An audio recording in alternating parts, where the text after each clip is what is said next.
3 applications qui ont changé ma vie, c'est ce que je vais t'expliquer dans cette vidéo. Alors vraiment, ces 3 applications-là, je les utilise tous les jours. Je peux te dire que ça change radicalement ta façon de faire et ta façon de t'organiser. Et surtout, tu vas voir que tu vas être 100 fois plus productif. Et moi, je l'utilise vraiment tous les jours. Première application, ça va être Evernote.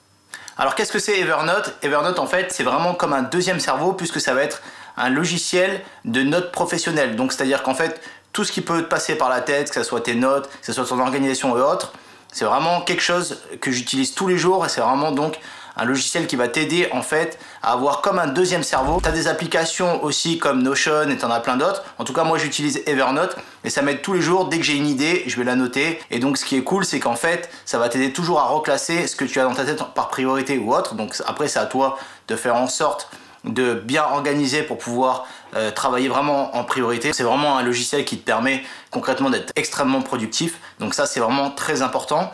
Et donc en fait, le truc, c'est que en fonction de ton Evernote, tu vas pouvoir visualiser tout ce que tu as dans la tête, tu vas pouvoir regrouper tous ces dossiers de notes par ordre, donc vraiment par ordre de priorité et autres. En tout cas, moi je l'utilise tous les jours. Ce qui est bien, c'est qu'en plus il est synchronisé entre mon téléphone et mon ordi. Donc en fait, quand je suis sur mon ordi et que je note quelque chose, tout de suite en temps réel, ça vient sur le téléphone, puisque des fois je peux être dehors, je peux avoir plein d'idées qui arrivent et puis je peux les noter sur Evernote.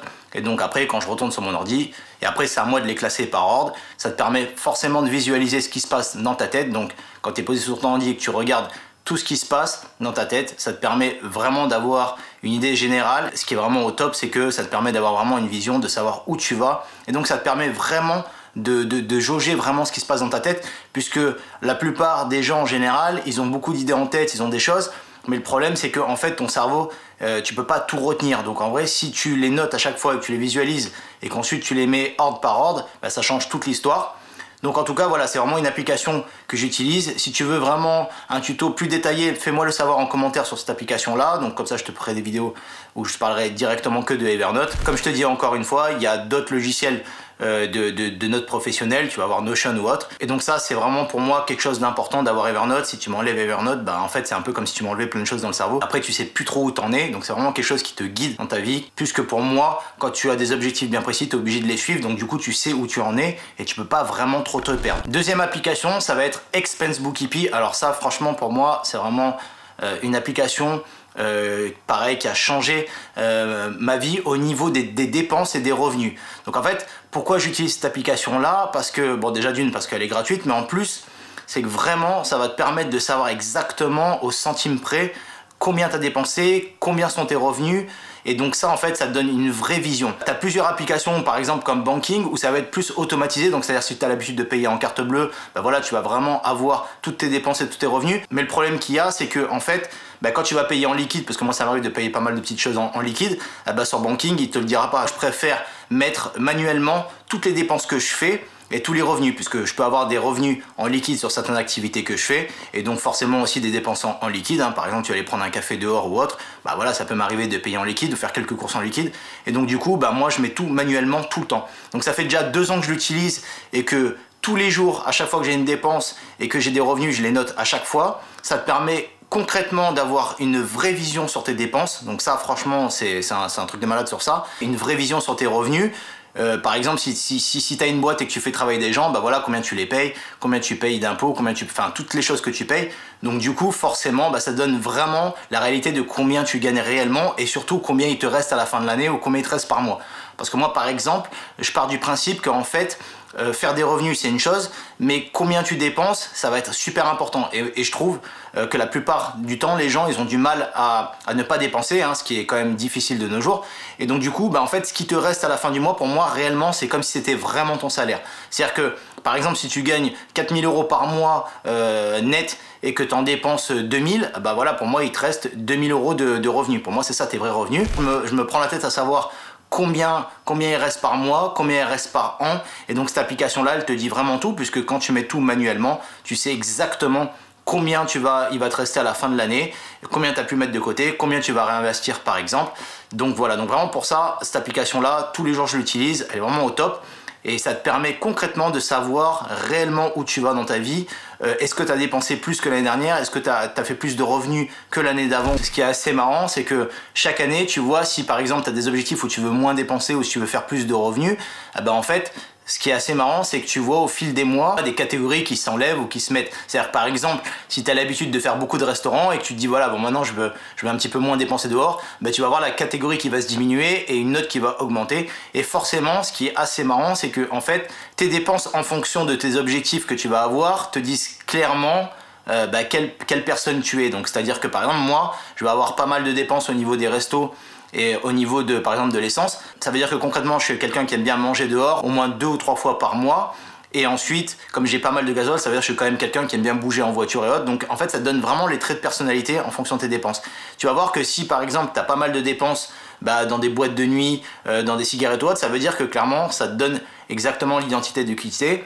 Et si tu en as marre de ça et que tu veux le changer, il faudra travailler sur ça. Et donc cette application-là, en fonction de tes dépenses, tu vas vite comprendre qui tu es exactement et tu vas pouvoir avoir un objectif clair réellement de qui tu es en fonction de tes dépenses. Et donc pareil aussi en fonction des revenus, si tu vois que tu as un seul salaire tous les mois et à la fin de l'année, ça veut dire voilà, que tu es quelqu'un qui travaille simplement, qui a juste un salaire par mois. Et comment tu vas faire pour augmenter tout ça? Ce qui va être bien, c'est que si tu as des objectifs, ça va t'aider à te pousser à vouloir commencer à essayer des choses et autres, puisque de toute façon les chiffres vont te donner clairement la réalité.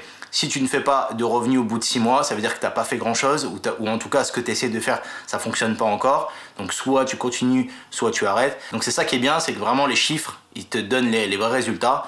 Donc ça te permet d'avoir vraiment un guide sur les résultats que tu vas avoir dans ta vie. Troisième application, ça va être eTimeLogger. Alors attention, celle-là, il ne faut pas l'utiliser tous les jours pendant une année, sinon tu vas devenir complètement ouf. Il va falloir l'utiliser sur un court laps de temps. Par exemple, moi je l'ai testé pendant 6 mois, tous les jours réguliers, constants et disciplinés. Mais par contre, c'est clair que tu ne peux pas utiliser cette application-là toute ta vie parce que sinon tu vas devenir fou. En fait, le concept de eTimeLogger, c'est une application en fait où tu vas avoir plusieurs catégories que tu fais dans la journée et dès que tu fais quelque chose, tu appuies sur un bouton, ça te chronomètre. En gros, par exemple, pour te donner un petit exemple, par exemple, moi je vais être sur l'ordi, je vais rester 2 heures sur l'ordi où je vais être focus, voilà, en fait, je vais cliquer sur le bouton ordinateur et donc ça va me donner en fait le timing de la journée, de combien de temps je vais rester sur l'ordi. Et ce qui se passe après, c'est que, par exemple, à la fin de la semaine ou à la fin du mois, tu vas voir réellement avec un diagramme où tu vas savoir concrètement combien de temps tu as passé sur chaque chose. Et donc, en fait, ce qui peut rendre un peu ouf au bout d'un moment, c'est que chaque chose que tu fais, tu vas le chronométrer. Donc, par exemple, même si tu sors et que tu traînes, tu bois un café, que tu fais des activités, que tu travailles en tant que salarié ou autre, tu vas tout chronométrer à chaque fois et ça va donner clairement à la fin du mois réellement là où tu perds ton temps, là où tu gagnes ton temps. Et donc ce qui est assez intéressant avec ça, c'est que tu vas pouvoir jauger, encore une fois c'est un petit peu comme Expense Bookkeeping, c'est-à-dire que en fonction des résultats que tu vas avoir, voilà, du temps passé dans chaque chose, comment tu vas faire pour éliminer des choses où tu en perds et remplacer par des nouvelles choses que tu as envie de mettre en place. Donc ça c'est assez bien pour ça. Comme je te disais encore une fois, tu vas pas l'utiliser tout le temps parce qu'au bout d'un moment ça va te rendre fou parce que la moindre chose tu vas le chronométrer. Si vraiment tu vas aller dans l'extrême, moi je l'ai testé pendant 6 mois et encore il y a quelques mois. C'est vraiment, moi je le fais sur toutes les choses, c'est-à-dire quand je dors, quand je vais me laver, quand je vais manger, enfin toutes les choses possibles. Même quand je traîne et que je prends un café, je chronomètre aussi. Voilà. Ce qui est assez intéressant, c'est que par exemple, moi j'ai l'habitude de sortir au moins 1 heure ou 2 par jour, je suis obligé pour m'aérer l'esprit, pour être créatif et autres. Et donc, tu as besoin d'avoir ces pauses-là pour pouvoir renchaîner sur des choses productives. Et du coup, quand je suis dehors, je chronomètre aussi. En général, je me suis rendu compte que je restais à peu près 1 heure, 1 heure et demie dehors et qu'ensuite, jusqu'à la fin de ces 1 heure et demie là, en fait, j'ai envie de rentrer pour enchaîner sur l'ordi. Donc, ça veut dire que concrètement, moi, si tu me laisses 1 heure, 1 heure et demie dehors en train de traîner, ça sera suffisant pour moi, sans me frustrer forcément. Et donc du coup, ça te permet de savoir que voilà, dans la journée, tu vas te garder 1 heure, 1 heure et demie pour pouvoir sortir, pour après renchaîner tes choses. Donc après, ça va être différent vraiment pour chaque personne. On est tous différents à ce niveau-là. Mais en tout cas, ce qui va être intéressant, c'est que tu vas pouvoir avoir une idée générale réellement de où tu gagnes du temps et où tu perds grave de temps dans la vie. Et donc voilà. Et donc ce qui est assez intéressant pour schématiser ces 3 applications-là, c'est que si tu les mixes les 3 ensemble, en fait, tu vas pouvoir faire comme un puzzle, on va dire, de ta vie. Par exemple, avec la deuxième, Expense Bookkeeping, selon ce que tu gagnes et selon ce que tu dépenses, si tu le mixes avec la troisième, eTimeLogger, c'est-à-dire qu'en fait, tu vas réellement voir que voilà, si tu as autant de dépenses, si tu as autant de revenus, et si tu as autant de temps perdu et autant de temps de gagné, tu vas pouvoir jauger de te dire ok, je comprends mieux pourquoi je dépense parce que je suis tant de temps dehors par exemple et donc je consomme, ou bien le sens inverse, je comprends pourquoi je gagne plus d'argent parce que je passe plus de temps focus sur l'ordi par exemple, parce que je suis en train de mettre des choses en place. Donc tu vois, en fait si tu les mixes ensemble les deux, eh ben forcément tu as une idée générale de ta vie et donc c'est vraiment ça qui est intéressant. Donc comme je te disais encore une fois, pour la troisième application, si tu veux faire un test, fais-le sur un mois déjà, en étant régulier tous les jours, vraiment en chronométrant tout. Après comme je te dis encore une fois, au bout d'un moment ça va te saouler, c'est normal parce qu'on n'est pas non plus des robots, donc dans la vie tu dois tester des choses, mais tu peux pas faire ça tout le temps, sinon tu vas devenir complètement ouf. Donc si tu te chronomètres chaque minute, même quand tu es aux toilettes pendant 2 minutes, ça va te rendre fou. Donc en fait, le truc c'est vraiment de le tester sur un court laps de temps et ça va te donner une idée générale de ce que tu fais en général, et quand tu as envie de le refaire, tu le refais et voilà. Donc après ce que tu pourras faire par la suite, c'est que tu feras des captures d'écran de tes dépenses sur 6 mois ou tes revenus sur 6 mois, et ensuite une capture d'écran sur peut-être 1 mois ou 6 mois de E-Time Logger, et donc en les mettant après sur Evernote ou un autre logiciel de notes, ça va te permettre forcément d'avoir une idée générale de ta vie et comprendre les choses, là où tu as des points faibles, là où tu as des points forts, et tu vas pouvoir jauger comme ça et pouvoir faire un équilibre pour pouvoir travailler ta productivité et pour pouvoir avoir des nouveaux objectifs pour l'année d'après, etc. Donc voilà, c'est la vidéo pour t'expliquer un petit peu tout ça avec ces 3 applications là que j'utilise. Mets-moi en commentaire si tu veux que je détaille chaque application et que je te montre un petit peu comment ça marche. Tu peux t'abonner à la chaîne et regarder les vidéos qui sont juste en dessous. N'hésite pas à me mettre un commentaire, comme je t'ai dit, si tu veux que je développe d'autres vidéos sur chaque application. Et donc je te dis à très bientôt.